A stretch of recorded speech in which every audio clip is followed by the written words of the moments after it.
So you want to do tournaments and you don't know where to start. Fortunately, I got you, because when I first started, I looked like an absolute mess. Had no idea what kind of equipment I needed, what I should bring, what I didn't need, and all this kind of stuff. And so I just kind of threw a bunch of money in a bunch of different spots, and it turns out I bought a lot of useless crap. So I'm going to show you guys exactly what you guys need, bare minimum, to start tournament fishing. Let's get in it. Boat number 70, Stevie Ray Brave.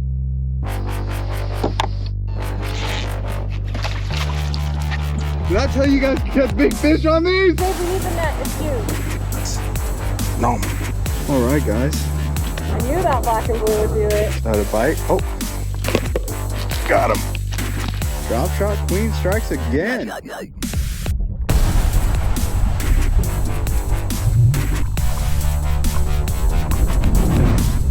I really wanted to start taking this dream seriously. As you guys know, this kind of competing is fairly expensive. It's a very pay-to-play sport.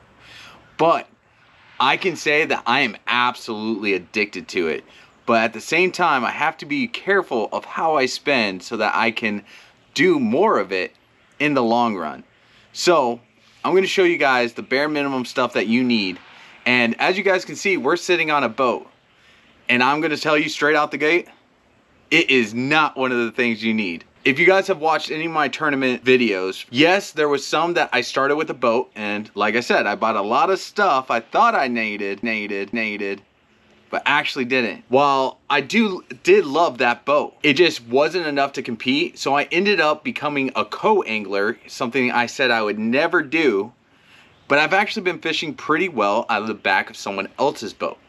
That being said, although it is nice to have a boat, and we will start doing some tournaments out of our boat here coming shortly, just to get started, it's not on the list of things you need. If you guys want to see the minimum boat you need or should have to be competitive in tournament bass angling, I'll leave a link down to the description of where I did a video of that. But for this video, like I said, this is the bare minimum of what you need to get into tournament angling. Now, obviously you need rods and reels. I'm not going to really cover that, but what I will say is that, especially if you're fishing out of someone else's boat, you really should limit it to 6 rods, tops.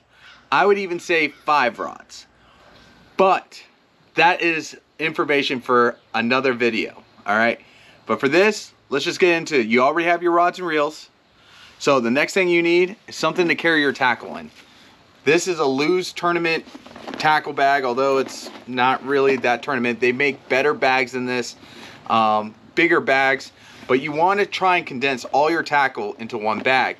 This, because it's a small bag, I also carry with me this bag for all my soft plastics, and they make better things to carry your soft plastics in.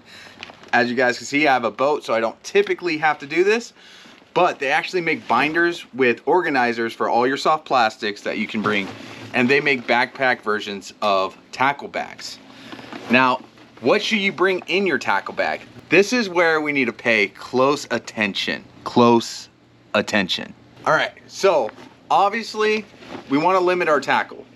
So I have a top water that has the main colors I use, not the specialty colors, the main colors. I have my jigs, my spinner baits, chatter baits, crankbaits, jerk baits, and then of course my terminal tackle. This is all the tackle I carry with me when I do tournaments, and it's just the main things I use with a wide variety of different techniques. Because especially if you're fishing as a co-angler, you kind of have to play the game that your boater is doing. So if they're fishing deep, you better be able to fish deep. If they're fishing shallow, you better have the stuff to fish shallow. So this is just an assortment with their main colors. Like I said, all the specialty colors, leave them at the house. Just what the main colors are to match any condition. Most of what that is: white, black and blue, June bug, red bug, watermelon red, green pumpkin. Anything other than that, I leave it at the house. All right. So that's all gonna go in the main thing. But there's some other things that you need to have as well, especially depending on the rules of the tournament trail that you're fishing or the opens. Most require that you have to have a life preserver on while the big motor is running or in drive, depending on the different trail. So this was actually a fairly inexpensive inflatable life preserver from Bass Pro. I think they're like $99. I picked mine up on Black Friday for I think around 60 bucks, 60 or 70 bucks. So it's really not that expensive. I would suggest getting a better one, but if this is all you can afford, that's what you get. All right, going on with safety, have your own first aid kit. All right, because like the last thing you want to do is stop your boater when you get a hook in your hand and to see where he keeps his band-aids. He might not even have band-aids. So have your own mini first aid kit. All right, next, probably the most important, if you're in a place like Florida or anywhere during the summer that is super hot, you need to have some kind of electrolytes. I like the Element electrolyte packs. I just put them in my water bottles that are in the cooler, or I actually carry a big canteen of water with me and I'll put these in that to help keep me hydrated. Definitely need that. Along with electrolytes, make sure you bring something to eat and some snacks, you know, that you can eat without the day, keep your energy up, because believe it or not, this is a very, very tiring sport, and I can't count how many times, especially because you're going on the water at Safe Flight, normally not coming back until like 3 p.m. It is important to stay hydrated and stay fueled, because the last thing you want to do is cramp up out there and have a medical emergency because you're not taking care of yourself. Take care of yourself. And just some other honorable mentions, you might want some personal wipes as well, because when nature calls, there's not exactly a bathroom nearby.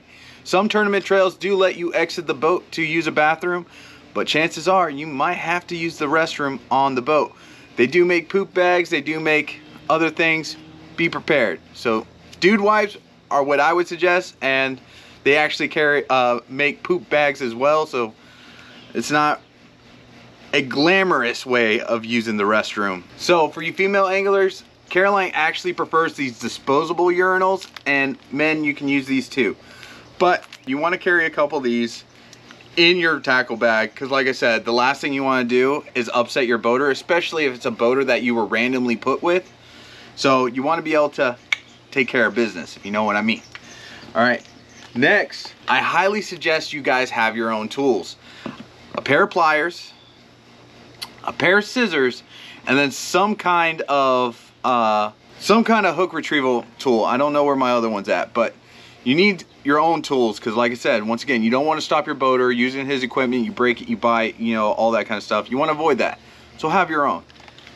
All right, next you're going to need, depending on what kind of tournament it is, whether it's a team tournament, which I have fished here recently, or if it is a one like where the co-anglers are on their own league and the boaters are against the boaters, you need your own calling tags.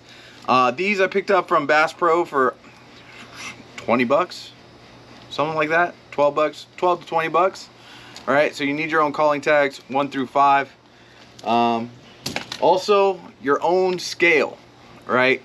Because your boater, especially if he's in his own, like boaters versus boaters, co-anglers versus co-anglers, most boaters have scales that actually tell him what fish to call and all that, and you don't want to mess up his calling system, just so you can make your own calls. So have your own scale. And then lastly, because you want to weigh in those big fish, have your own tournament bag. Now, every boater I have ever boated with has had extras, but like I said, you don't want to rely on that. You want to come prepared. Like I said, this one I got from Bass Pro Shop.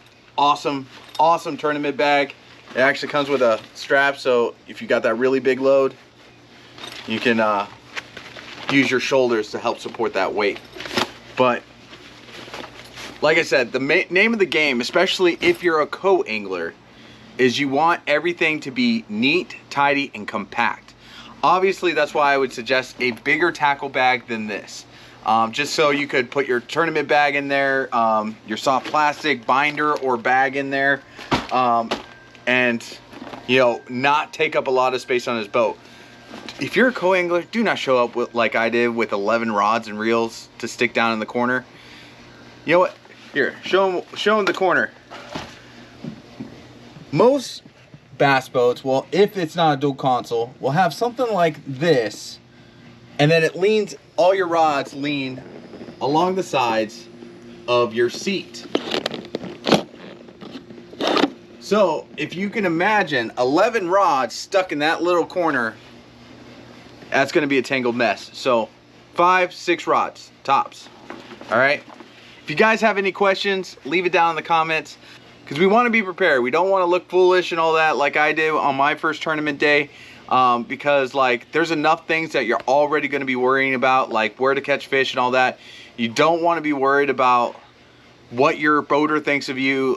You don't want to be worried about if you forgot anything, if you have everything necessary, like because the last thing you want to do is forget your life preserver and then end up having to use someone's, you know, big orange Coast Guard.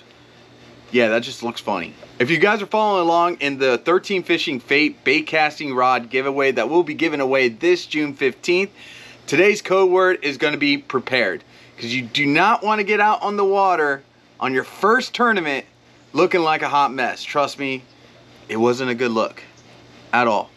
But make sure you guys throw that down in the comments. Make sure you like this video and subscribe to the channel, because that's the only way you're eligible for the giveaway. If you guys want to know what rods you should be bringing, I'm going to be putting out a video that I will put here as soon as it comes out. If you guys want to watch my tournament videos, you can watch them right here. Thank you guys so much for watching. Now go catch a fish.